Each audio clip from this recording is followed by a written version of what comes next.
Political analyst हैं। Colonel साहब, स्वागत आपका। मैं आपसे जानना चाहता हूं, ये कितना बड़ा सेटबैक है कि हमारे 8 शहरों में हमारे ही अपने 11 गद्दार पकड़े गए। ये हमारी इंटेलिजेंस कम्युनिटी क्या कर रही थी सर? ब्रजेश जी, पहले तो आपका धन्यवाद कि आपने इस सब्जेक्ट को गंभीरता की तरफ से लिया है और आपने कोई मौखौलिक राजनीतिक तौर पे इसको नहीं उजागर किया है, क्योंकि काफी टीवी चैनल हैं ये तू मैं की लड़ाई खाली लड़ रहे हैं 2 दिन से। मैं आपको ये कहना चाहता हूँ कि ये जो एस्पिनाज का जो है सिलसिला, ये नया सिलसिला नहीं है और ये अभी कुछ है भी नहीं। 11 पकड़ना तो मैं कहता हूँ it's not even the tip of the iceberg. तो जो इन्फिल्ट्रेशन है पाकिस्तानी आईएसआई की, थोड़ा उसको आपको संक्षेप में समझाता हूँ। इनका जब संगठन हुआ, जैसे कि ब्रिगेडियर साहब बता रहे थे 48 में, इनकी पूरी नीति रही है किस तरह से भारत को तोड़ने की, और खासतौर पे 71 के बाद मैंने उल्लेख किया था आपका, इनकी एक आइडियोलॉजिकल वॉरफेयर की जो नीति है उसका लास्ट शो में। तो उसको मद्देनजर रखते हुए इन्होंने पैसे का यूज किया है राइट फ्रॉम यूनाइटेड नेशंस, जहाँ पे इनके रिप्रेजेंटेटिव बैठते हैं, किसको खिलाना पिलाना, कैसे अपनी ओपिनियन बनाना, वहां से शुरू करते हैं। ये अपने एसेट्स को, all 3 vices, wine women wealth को यूज करते हुए they have compromised a lot of assets within our country. तो हमारे कंट्री में भी काफी लोग हैं, एंड मैं ये नहीं कह रहा कि ये सिर्फ छोटे मोटे यूट्यूबर और कुछ सिटीजन्स जो थोड़े पैसे के बकाव में आते हैं। सिस्टम में चलते हुए ऊपर ऑफिशियल तौर पे काफी लोग हैं जो इन्फिल्ट्रेट कर चुके हैं। तो ऐसा नहीं है कि कोई ये छोटी सी घटना नीचे हो रही है जिसका हम उल्लेख कर रहे हैं। इन्फिल्ट्रेशन एनिमी के कैंप में, खेमे में जैसे करना चाहिए, पाकिस्तान सक्षम रहा है। मैं बताता हूँ क्यों। बहुत पैसे डाले उन्होंने हमारे देश में, हमारे पॉलिटिशियंस की जेब में, हमारे जो ओहदेदार हैं उनकी जेब में, हमारे इंटेलिजेंस को भी कल्टीवेट करके यूज किया है हमारे अगेंस्ट। तो ऐसे आप बहुत चीज देखेंगे उजागर होने को, वरना कोई वजह नहीं है कि भारत के नोट, और खासतौर पे जो इंडेलिबल इंक है हमारे, जहां नोट प्रिंटिंग का, वो पाकिस्तान में पहले प्रिंट होता था नोटबंदी से पहले। तो मैं यही कह रहा हूँ कि जो इन्फिल्ट्रेशन बहुत हाई है। पाकिस्तान हाई कमीशन में वो आते थे, मिस्टर गिलानी और उनके जो दस्ते, वो कैश लेके अपने गाड़ियों में जाते थे। वो कभी प्लेन से सफर नहीं करते थे, क्योंकि प्लेन में सामान की चेकिंग होती है। बट उनके जो कारवां जाते थे यहाँ से, जो कार वाले, वो कारवां में तो पैसा भरा होता था। आप देखिए किस तरह से घुसपैठ के नाम पे पैसे कमाए जाते थे।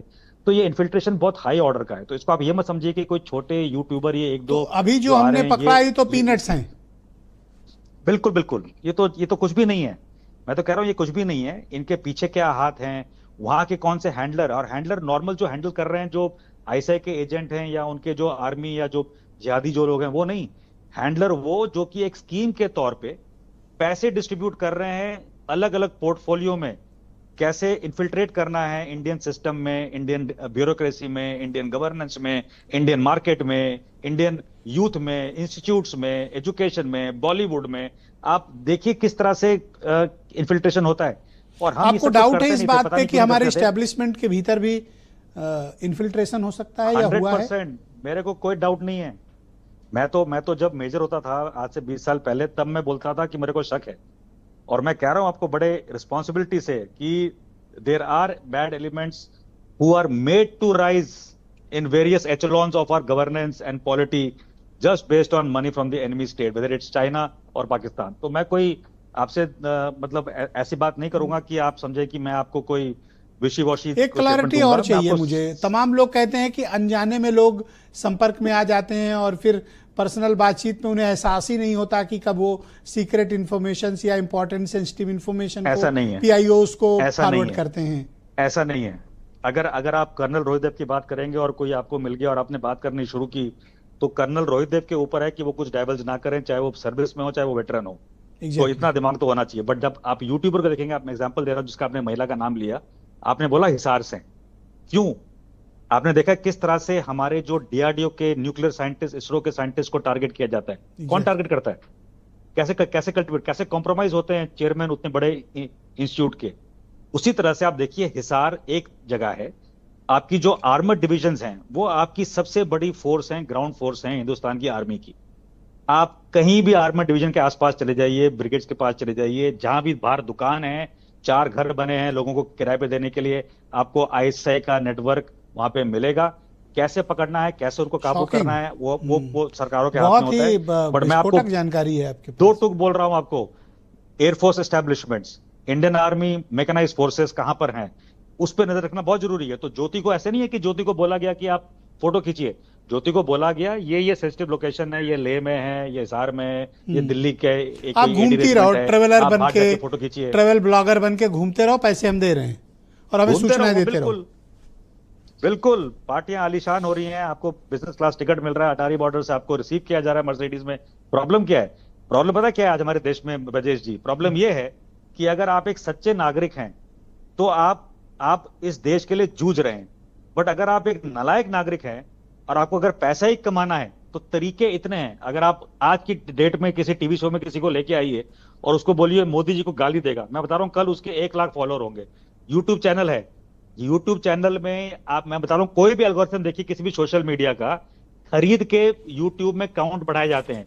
तो आपका यूट्यूब चैनल चल रहा है भारत में, एक क्लैरिटी और बीजेपी डिबेट को आगे बढ़ाता हूं कि हैंडल कर रहा है पाकिस्तान का एजेंट। एक हिंदू महिला, 4 लाख फॉलोअर हैं यूट्यूब में। सर, एक हिंदू महिला, वो भी सोशल मीडिया पर फेमस, वो बाघा बॉर्डर से 3 बार पाकिस्तान जाती है, उसके वीज़ा आसानी से प्रोसेस होकर मंजूरी मिल जाती है, उसको पाकिस्तान के इंटेलिजेंस ऑफिसर्स दूतावास में पार्टी देते हैं, खुलेआम उसको वीडियो डालती है। ये हमारी इंटेलिजेंस कम्युनिटी को क्या हो गया था? उन्हें इस बात की भनक नहीं लगी। मैं आपको कुछ अलग बताता हूं। इनके पास जो भी इंफॉर्मेशन है मैं आपको बताता हूं। अगर आपने किसी मिलिट्री यूनिट की फोटो ली है, अगर आपने 10 जगह की फोटो ली है, तो मैं आपको आज पकड़ के बोल सकता हूं कि आप देशद्रोही हैं। बट अगर आप एक जगह खड़े होकर फोटो लेंगे तो आप क्या बोल सकते हैं? आप बोल सकते हैं कि मैं तो उस पहाड़ की फोटो ले रहा था, यूनिट आ गई, हंसी मजाक हो गया। तो एक जो एविडेंस बिल्डिंग होता है, आप देखिए चाहे वो दिल्ली के राइट्स हुए हों उस टाइम पर, जो सिविल राइट्स हुए थे, ठीक है, जिसके अंदर बहुत लोग गिरफ्तार हुए और काफी हमारे में एंग्स्ट था हमारे सिटीजन्स में कि सरकार कुछ क्यों नहीं कर रही।